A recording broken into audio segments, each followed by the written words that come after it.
Hello guys, this is the fifth video of our popular Docker interview question series, and in this video we are going to address the following questions. So let's start. Here our first question is a scenario based question where I have few running and stopped containers on my host and I have a secret conf file which I want to copy across all the containers. So the question is it possible to copy this file inside a stopped container without starting it? Now let's do a practical to find out if we can copy this file inside a stopped container or not. Here I'm on my command line terminal. First I will list the available containers on my host. Docker ps-a. As you can see, I have a test1 container which is stopped from last 11 minutes, and I have a secret.conf file in my host which I have to copy inside this stopped container. Now let's try to copy this file inside the container using docker copy command. Docker copy secret, my container name, and I want to copy it inside my home folder. Now the secret file got copied successfully. Now let's validate whether this file is actually present inside my container or not. So I will run docker exec my container name and I'll say ls home. This is expected error response because my container is not running. So it means we can copy any data inside a stopped container, but we cannot interact with any container unless it is running. So first let's start the container. Docker start test1. Let's see if container is running or not. Docker ps. So now our container is running from last 12 seconds. Let's run the same execute command again. Docker exec test1 ls/home. So now you can see our secret file is present in the home directory. Now let's try to see the content as well. So now we can validate that the same content is available inside the container. So our learning from this exercise is that it is possible to copy any data inside a stopped container, but to interact with any container, it should be in running state. Moving on to the next question, which is related to Dockerfile. Here the question is, what are the most common instructions which you have used while writing a Dockerfile? So the very first instruction which we use when we write a Dockerfile is from instruction. This instruction is used to specify base image and also initialize a new build stage. And any valid Dockerfile must always start with from statement. Second one is arg instruction. This instruction is used to pass variable to Docker at build time. And this is the only instruction that may precede from instruction. Let's understand it by an example.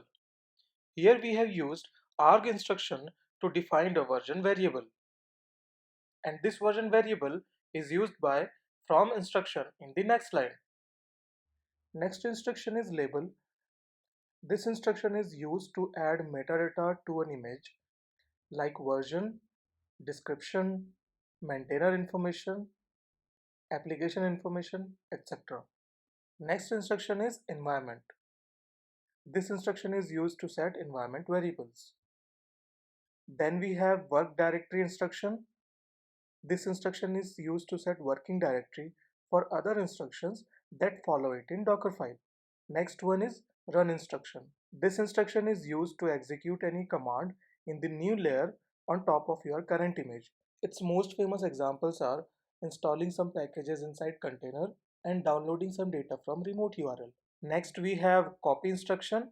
This instruction is used to copy new files and directories from source and add them into file system of your image. Next we have add instruction. This instruction is similar to copy instruction, but it has more features like it can copy files and directories from remote URL, and also it can copy a tar file inside your container and untar it in one shot. Next we have expose instruction. This instruction is used to inform Docker that the container will listen on any specific network port at its runtime. Then we have command and entry point. These instructions are used to define the command which will be executed when a container starts from the given image. So these are the most common instructions which are used in Dockerfile to create a Docker image. Moving on to the next question, which is a scenario based question. Here we have to choose the preferred Docker file which uses Docker build cache feature correctly. First of all, let's understand what is Docker build cache feature. So whenever we build a Docker image, each build step is cached and it can be reused in next Docker build if there is no change in build step. And this caching feature helps in reducing Docker build time. Here we have two Docker files. Let's build Docker image from these Docker files and see which Docker file is most optimal. Here we have first Docker file in exp1 folder and second Docker file in exp2 folder. Let's see the content of this Docker files as well. Cat Docker file and here as well cat Docker file. So here is the content of these two Docker files. Now let's build the Docker image using these Docker files. Docker build tag will be exp1 for this case, and let's start. Here you can see all build steps are executed and at the end my Docker image is successfully created. Now let's build the Docker image using second Docker file. Docker build, then -t for tag, it will be exp2, and let's run it. Here again all the build steps are executed and at the end my Docker image is successfully created. Now if you have observed, in both the cases caching was not used because we are building the Docker image for the first time. Now let's try to build the Docker image again and see what happens. I'll be using same command. Now if you see, in each step it says using cache. Here also using cache, here also using cache, here also using cache. So as nothing was changed, so each step has used the cache. And we expect the same behavior from the second Docker file as well. Yeah, so here also you can see it's saying using cache and using cache. Now let's create a test file in exp1 and exp2 folder and build the Docker image again. So touch test, here also touch test. Now let's build the Docker image again.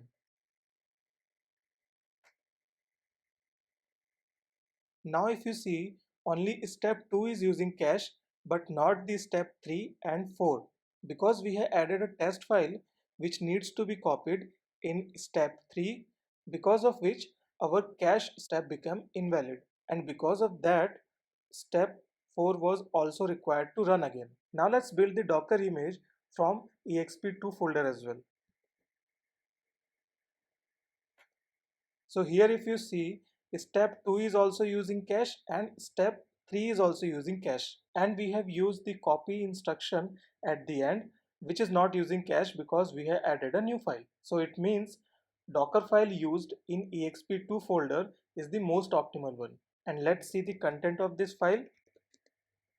As you can see, we are using copy instruction at the end which helps us in using cached build steps in most of the cases.